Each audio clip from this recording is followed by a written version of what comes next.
So I'd like to begin by asking a few questions. Who knows if they have a wireless smart meter on their home? Okay. And who has their smartphone in their pocket right now? Great. And who's read the fine print in your owner's manual that says that the smartphone should never be within about an inch of the body?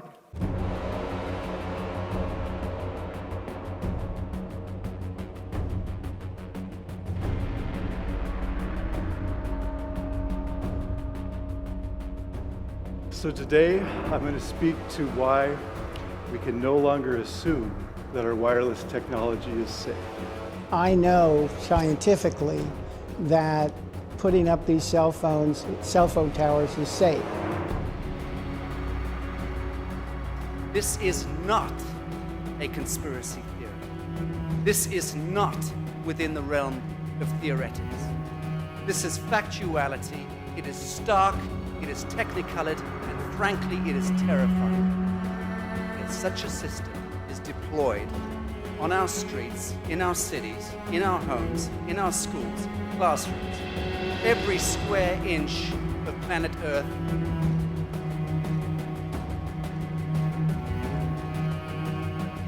but how does this affect our bodies? That's the question I want to ask, because this exponential rise in microwave radiation can have effects. And that's what scientists and medical doctors around the world are now saying, especially when it comes to children, because they're going to be affected by this their entire lives. And it's not just headaches and insomnia. It's much more serious things, such as infertility, DNA damage, and eventually cancer. This is what the research is starting to show. It could be. No, well, very few cases. There was an unfortunate really incident out in Iowa. Look, gentlemen, practice these words in front of the mirror. Although we are constantly exploring the subject, currently, there is no direct evidence that links cell phone usage to brain cancer. But the International Association of Firefighters disagrees. They began opposing cell towers on fire stations after firefighters complained of health problems. These firefighters developed symptoms. Dr. Gunnar Heuser conducted a pilot study on firefighters at a station with cell towers. And the symptoms included problem with memory, problem with intermittent confusion, problem with weakness. Heuser says their brain scans suggest even low-level RF can cause cell damage, and he worries about more vulnerable groups like kids. The phone company Sprint shut down a cell phone tower on the campus of a California elementary school after some parents said it may be linked to several recent cases of cancer. Now, those families at Weston Elementary School in Ripping claim the tower could have exposed their kids to harmful radiation. Sprint says the tower is safe and has operated well below federal safety limits. My son missed growing up with his friends. My son lost all of his hair. It's not something that I wish on anybody, to watch their child go through what our children have gone through. Kelly Prime's son Kyle was just 10 years old when he was diagnosed with kidney cancer in 2016. 5 months later, Kyle's friend and classmate Mason Ferrulli developed brain cancer. 2 more kids at the school were diagnosed this year. The moms believe the recent increase in cancer cases could be caused by radiation from radio frequency, or RF waves, coming from this cell tower located on the elementary school campus. I know scientifically that putting up these cell phone towers is safe.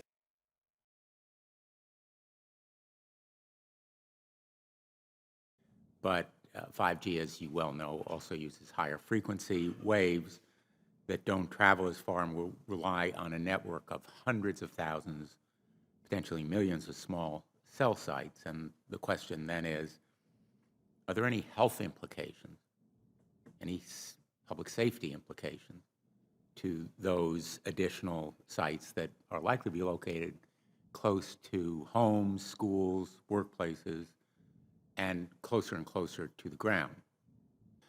My question for you, particularly Mr. Gillen and Mr. Berry, how much money, has the industry committed to supporting additional independent research? I stress independent research. Is that independent research ongoing? Has any been completed? Where can consumers look for it? And we're talking about research on the biological effects of this new technology. Thank you, Senator. I think, thank you for your focus on the issue.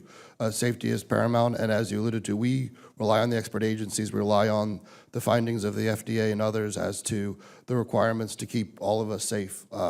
There are no industry-backed studies, to my knowledge right now. Happy to visit with you as to what opportunities you think there needs to be more studies, and we're always for more science. We also rely on what the scientists tell us.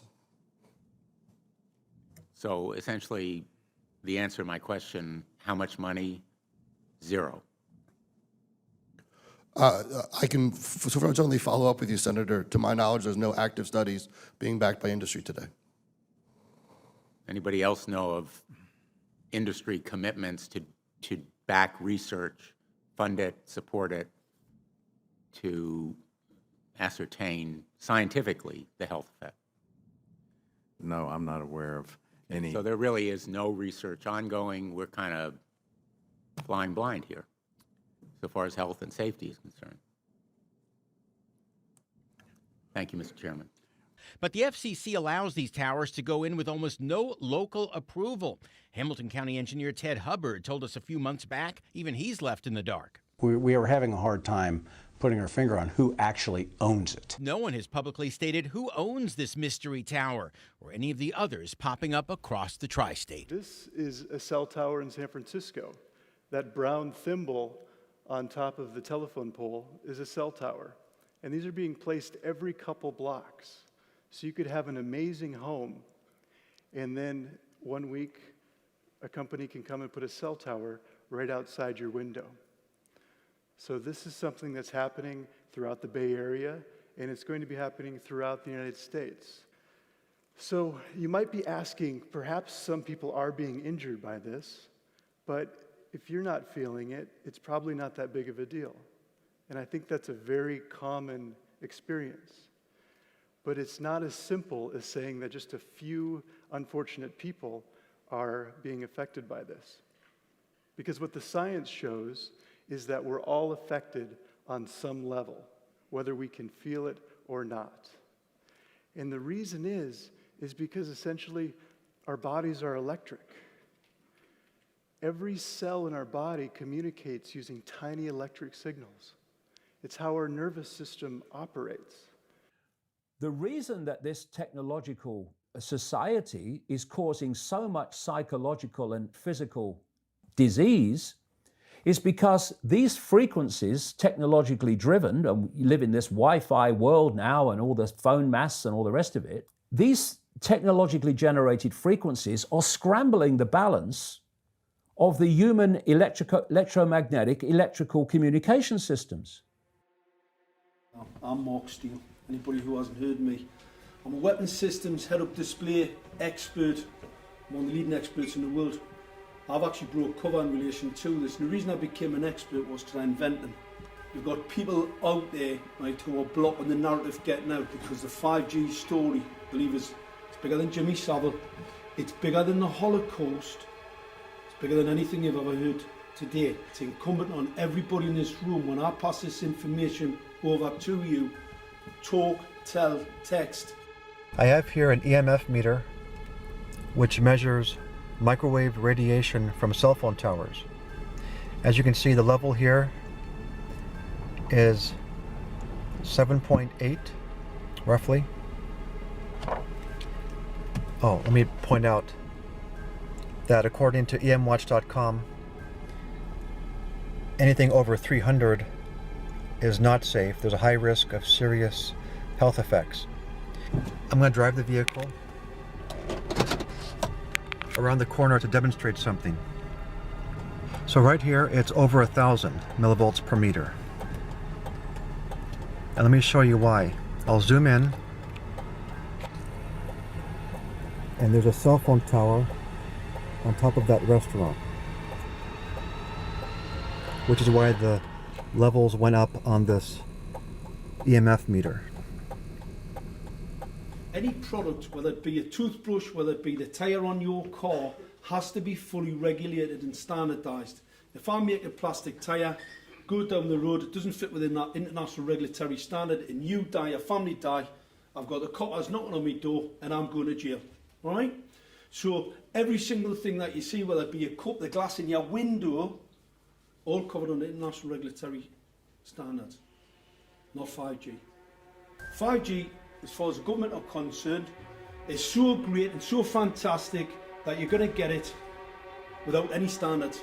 Because I've got time to wait for the standards because, as we heard before, we've got to rush to get this digitisation because you know what? The farmers need autonomous tractors in their fields. A 5G Nemo tank will kill all of their livestock, and I believe it's deliberate. It's deliberate for this because this has been planned for many, many years. It didn't happen, no. 5G didn't just come out of the woodwork, and they don't kill our tech for nothing. So the world's leading scientists say it's extremely dangerous, and the reason why it's really dangerous, you know, we know about analog signals, lots of TV about, and people just did drop down and die, all right? But analog signals, right, aren't complex. Humans are complex, and if I start to fire a 64 QAM signal at you, right, it'll smash your cells to pieces. So, International Courts, 2011, it's an 1815 resolution. These are your leading judges in the world. Turned around in 2011 after the World Health Organization deemed microwave radiation as a classified carcinogen due to the increase in child brain cancer, decided to bring out a resolution for all governments to adhere to. What they said was the maximum you can be exposed to long term is 200 millivolts. Right? 200 millivolts. 600 for short term, 200 millivolts for a long term period. There's not a single home in Gateshead are measuring radiation under 600, not one.